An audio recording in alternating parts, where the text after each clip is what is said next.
के leader comrade Sanjeev Dhamija जी ने शिरकत की, उनके साथ कॉमरेड गोपाल मिगलानी जी ने शिरकत की और IMA के प्रेसिडेंट डॉक्टर प्रताप सिंह जी शेखावत ने भी हमें अपना बहुमूल्य समय दिया और कॉमरेड भादर जो कि CITU से हैं उन्होंने भी अपना हमारे साथियों को मोटिवेट किया। इस वार्षिक अधिवेशन में आज हमारी नई कार्यकारिणी घोषित की गई है, जिनका मैं क्रमवार नाम बता रहा हूँ। कॉमरेड नीरज पारिक जो कि सेक्रेटरी के रूप में हमारी यूनिट के आगे सुचारू रूप से काम करने के लिए उन्हें हमने एक जिम्मेवारी सौंपी है। यूनिट सेक्रेटरी के रूप में comrade Neeraj Pareek, joint secretary में comrade Arun Garg, joint secretary comrade Bhumesh Chaudhary और ट्रेजरर हमारे कॉमरेड राजेंद्र सुथार को हमने नियुक्त किया है। उसके अलावा जॉइंट ट्रेजरर में कॉमरेड सुनील कालड़ा और CSC कन्वीनर हमारे विनोद गोयल जी,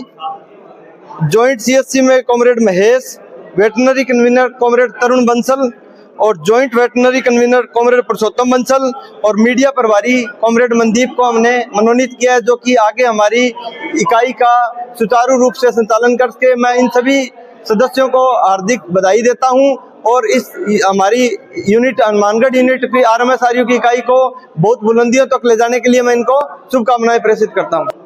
आज हमारे इस वार्षिक अधिवेशन में का मुख्य बिंदु ये था कि हमारे बीच में जो हमारे पूर्व सचिव थे कॉमरेड नवीन गौतम जी, वो सेवानिवृत्त हुए थे, तो उनकी सेवानिवृत्ति पे हमने उनको सम्मानित करके सोफा पहना के उन्हें सम्मानित किया और उन्हें उनके घर तक ससम्मान हम छोड़कर आएंगे। तो कॉमरेड नवीन गौतम जी का काफी लंबे समय से वो इस यूनिट को अपनी सेवाएं दे रहे थे, तो मैं उनके आने वाले उज्जवल भविष्य की कामनाएं करता हूं। इसी के साथ हमारी जो नई कार्यकारिणी है और हमारे जो युवा साथी हैं उनसे मेरा यही अनुरोध है कि इस फाइट फॉर राइट में जो हमारा अभी आगे का जो प्रोग्राम है वो सबसे ज्वलंत है। इस 12 तारीख की हमारी ऑल इंडिया स्ट्राइक है RMSRU की, उसमें हमारे सभी साथी उस दिन स्ट्राइक पर रहेंगे और अपने जो SP एक्ट पे जो हमारे हमला हुआ है, गवर्नमेंट ने 4 कोर्ट्स में इसको प्रस्तुत किया है, उसका हम विरोध कर रहे हैं और हमारा जो पुराना SP एक्ट है उसी पे हम चाहते हैं, गवर्नमेंट से हमारी मांग है कि उसको जिंदा रखे और हमारे साथियों के हितों की रक्षा हम कर सकें। धन्यवाद।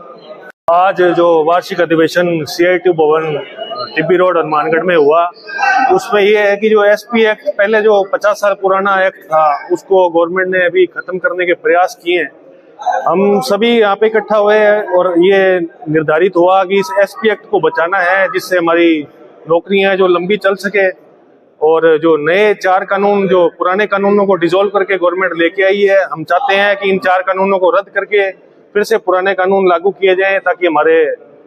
जॉब की सुरक्षा हो, हमारे हितों की रक्षा हो। हर्ष का समय है और मैं बहुत ही भाव विभोर हो रहा हूँ कि मैं अपनी जो मेरे मन में जो विचार उठ रहे हैं उनको कैसे व्यक्त करूँ। हमारे जो साथी हैं RMSRU के, इन्होंने आज जो मेरा स्वागत किया है, और एक बात मैं बता दूं इन सबको, आज मेरा रिटायरमेंट जो हुआ है सिर्फ और सिर्फ इसकी वजह एक ही है कि यूनियन, मैं शुरू से यूनियन के साथ जुड़ा रहा और हमारे जो सीनियर साथी हैं उन्होंने मुझे जिस प्रकार से गाइड किया उनके अनुसार हम अपना काम करते चले गए। मैं यहाँ यूनिट ट्रेजरर रहा, उसके बाद यूनिट सेक्रेटरी भी रहा, और आज जो इलेक्शन हुए हैं, जो नई कमेटी चुनी गई है, उसको मैं बहुत बहुत बधाई देता हूँ और मैं चाहता हूँ कि आगे अच्छा काम करें, यूनियन को ये लोग आगे बढ़ाएं ताकि हनुमानगढ़ में और लोग भी रिटायर हो। लोग हैं जो फार्मा सेक्टर में जिनका रिटायरमेंट हुआ है, यहाँ तक पहुँचना आज की डेट में बहुत मुश्किल है, क्योंकि मजदूरों के खिलाफ जो नए नए कानून बनाए जा रहे हैं उनको लेके कंपनियां बहुत अग्रेसिव हैं और इन सब को बचाए रखने की ज़रूरत है। फॉर लेबर कोड जो नई गवर्नमेंट लेके आई है उनका विरोध करना ये तभी संभव हो पाएगा सब मिल के यूनियन में इकट्ठा होकर काम करेंगे तब।